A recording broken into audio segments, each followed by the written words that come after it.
बिस्मिल्लाहिर्रहमानिर्रहीम। तमाम बहन भाई आप दुनिया के किसी भी कोने में हैं, मेरी तरफ से अस्सलाम वालेकुम।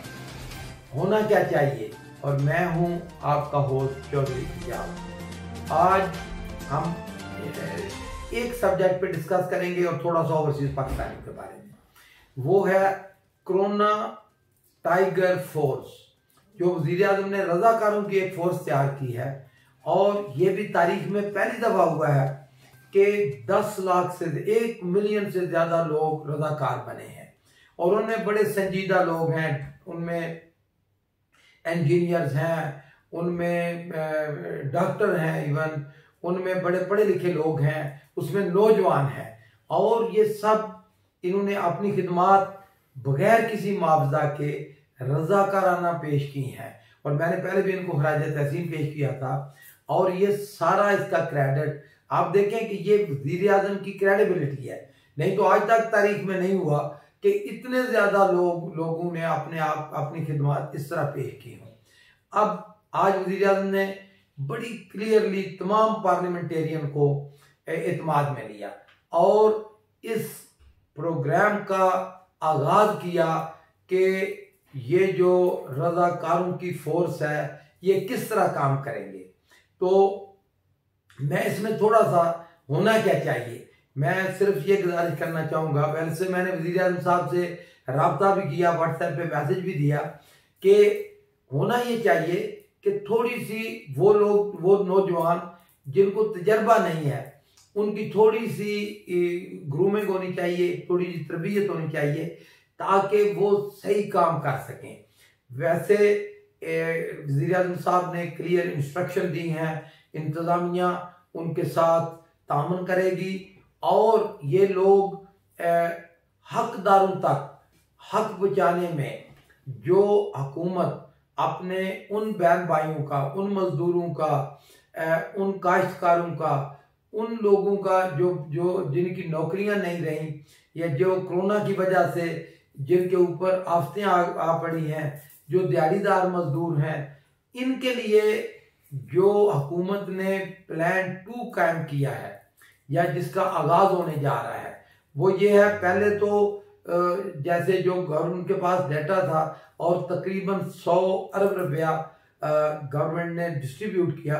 ये भी एक तारीखी रिकॉर्ड है कि बगैर करप्शन के, बगैर किसी वावेला के, बड़े स्मूथ तरीके के साथ लोगों तक 12,000 या इस तरह की इमदाद पहुंची।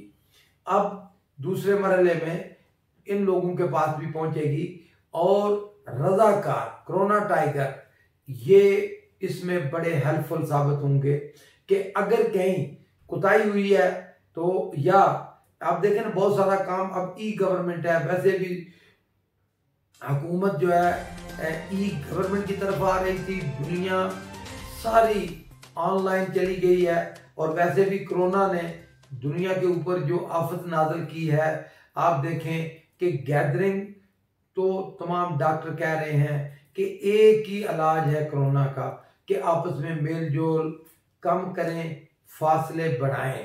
लेकिन मैं तो कहता हूं कि फासले, दिलों के फासले ना बढ़ाएं, सिर्फ ये जो सोशल डिस्टेंस है वो थोड़ा सा बढ़ाएं। और अल्लाह ताला ने पाकिस्तान के ऊपर तो कर्म किया है, गो के बहुत सारे लोग डरा रहे हैं, बहुत सारे जो है ना डॉक्टर हज़रात, बहुत सारे मीडिया वाले भी डरा रहे हैं। लेकिन मेरा दिल कहता है, वजदान कहता है कि इंशाअल्लाह ताला पाकिस्तान पे अल्लाह का खास करम है और हम इस मुसीबत से बाहर निकल आए हैं। वैसे भी रमज़ान का मुबारक महीना है, तो एक तो तरबियत का, और दूसरा मैं ये कहना चाहता हूँ इसके साथ ही मैंने वज़ीर आज़म साहब को कहा भी है कि ओवरसीज पाकिस्तानियों में गो के मैं शुक्रिया अदा किया है, पहले भी अब भी शुक्रिया अदा कर रहा हूँ कि वज़ीर आज़म साहब ने मेरी बात मानी है और ओवरसीज पाकिस्तानियों की बहुत सारी मुसीबतें कम हुई हैं। लेकिन अब भी बड़ा लंबा सफ़र बाकी है। इटली में जो डेड बॉडीज पड़ी हैं उनको वापस लाना है, गो कि इसी हफ्ते मुझे उम्मीद है शुरू हो जाएगा ये काम भी। लेकिन जो मैंने कहा है कि वो रज़ाकार भाई जिनके पास टाइम है, जो ओवरसीज पाकिस्तानी हैं, जो इस फोर्स में शामिल होना चाहें, तो उनके लिए भी वज़ीर आज़म साहब मुझे उम्मीद है कि जल्द ऐलान करेंगे। तो ये जो दो बातें थी आज की, एक तो ओवरसीज पाकिस्तानियों का और दूसरा जो रजाकारों का रोल है उस बारे में, ये मैंने आपके साथ गोशगुजार करना था। अब आते हैं कि वज़ीर आज़म साहब, जैसे मैं हर दफ़ा ये कहता हूँ कि आप जो कर्जे हैं, जो हुकूमत के ऊपर कर्जे हैं पूरे तरक्की पजीर ममालिक के, आप यकीन करें, बहुत सारे लोग मेरे साथ इत्तेफाक नहीं करते, लेकिन पूरी तरक्की पजीर ममालिक के लोग, गरीब अवाम मैं कहूँगा, वो आपकी तरफ देख रहे हैं। आपको लीड करना चाहिए और इंशाअल्लाह ताला मुझे उम्मीद है जैसे पहले आपने तारीखी कारनामे अंजाम दिए हैं, इस वक्त भी आप लीड करेंगे और इंशाअल्लाह ताला अल्लाह आपको कामयाबी देगा।